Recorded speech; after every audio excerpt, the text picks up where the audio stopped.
Welcome back. Okay, so I've already talked about my Molotov one for all,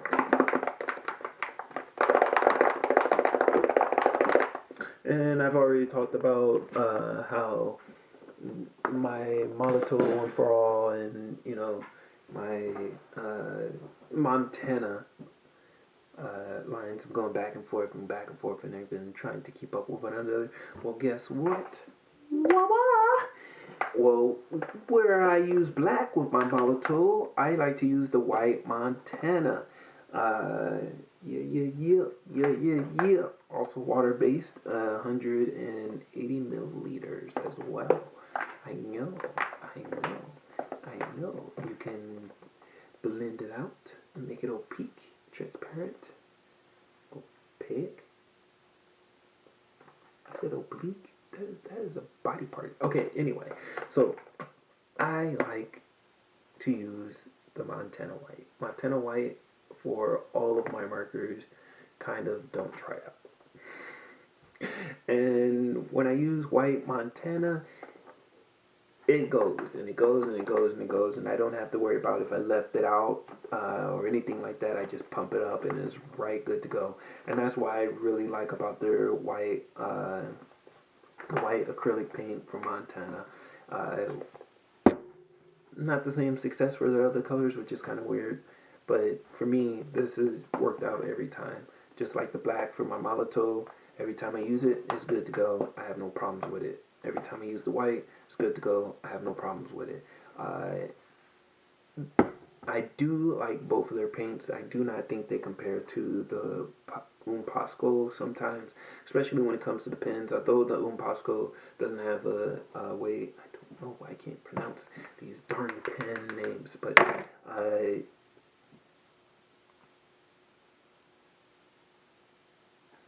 these are legendary. But opening them and trying to refill them is such a pain in the butt. And if they had refills, I think this would be the paint that I would go to first. As far as paint that I'd go to second would be my Molotov. Now my Molotov is amazing, and it comes with set colors, and it comes with a lot of colors. But then there's your Montana. Your Montana comes with slightly different colors. I know, right? So now you're like, okay, well, after I get all these, I gotta get some of these. Yes, your Montana comes with separate colors, like slightly different colors. Slightly different colors change my whole entire world.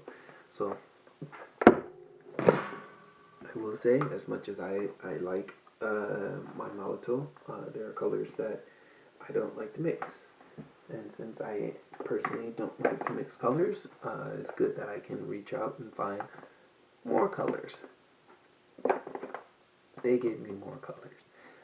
They didn't give me necessarily 100% the quality of paint I wanted, but they were right up there, and they go neck and neck.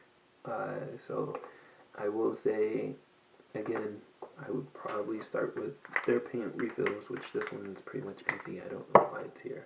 And then Molotov, then Montana. And I don't know, maybe it's just a fill and there is no difference, and they're both owned by the same company at the end of the day, and they both get their paint from the same company. I don't know. I don't care.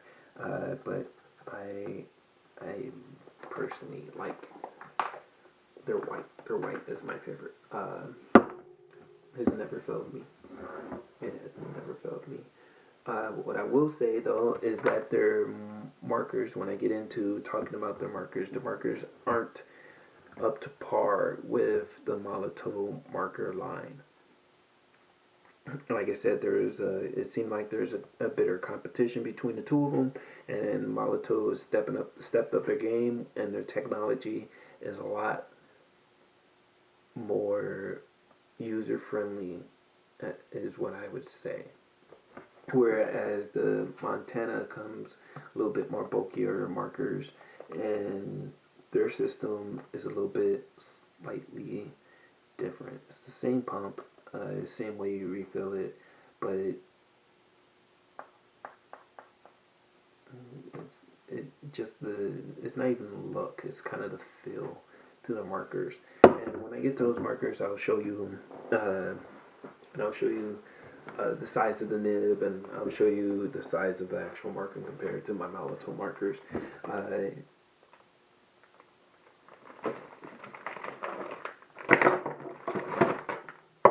Everything's just falling over suddenly. Ghost. No? Okay. Well, so this is the same thing. You can use it on almost anything. I've used it on the piano. I've used it on walls. I've used it on paper. I've used it on plastics. I've used it on glass. And it definitely does what it says it's going to do. It does attach itself to a surface that is smooth and dry. So just like the Molitor, if I add another color and the color is water based, it is going to suck up the color underneath it. That being said, this is water based. Molitor is water based. A lot of the acrylic markers that I use is water based. I use watercolors. It's going to suck up the color underneath it. So keep that in mind. It's not going to lay on top and then cover it like, say, your ink will. It will drop on there and it will kind of suck up the color underneath it and give it like a nice light yellow if yellow is underneath it, a nice light red, pinkish kind of color if red is underneath it. These mix well, even with Molitor, even with the Pascal, they all mix very well together. Never had a problem there. I have tried to put this into a spray bottle to use to kind of spray, but it seems to clog it up fairly quickly.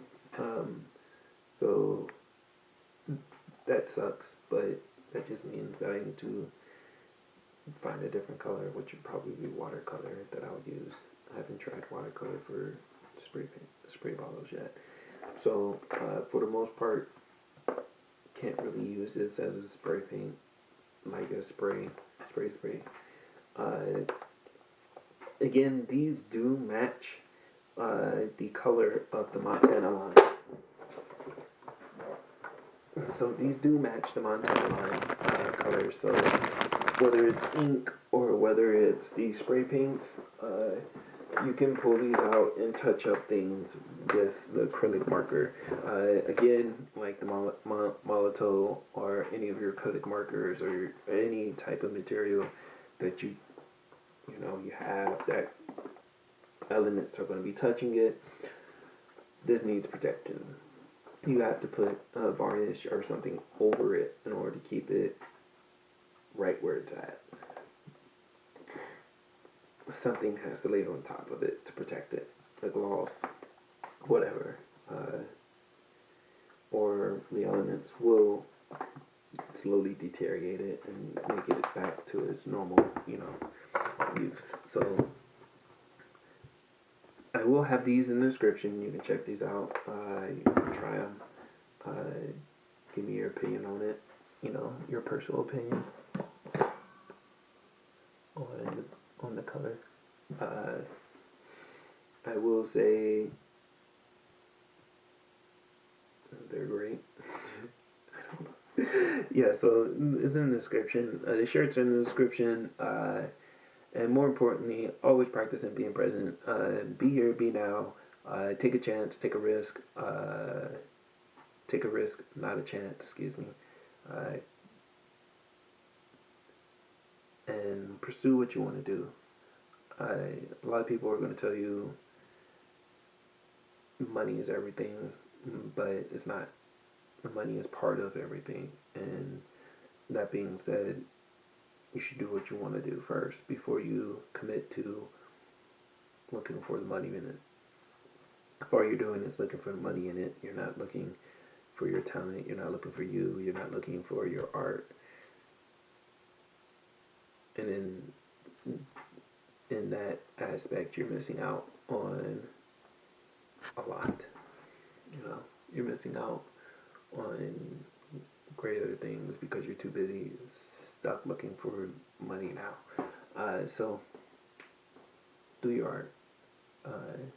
Whether your art is driving cars, drive cars, and then find a way to make your art what you believe in, what you feel has been perfected, part of you, and the money will come. Or at least that's what I keep telling myself. I'll catch you at the next.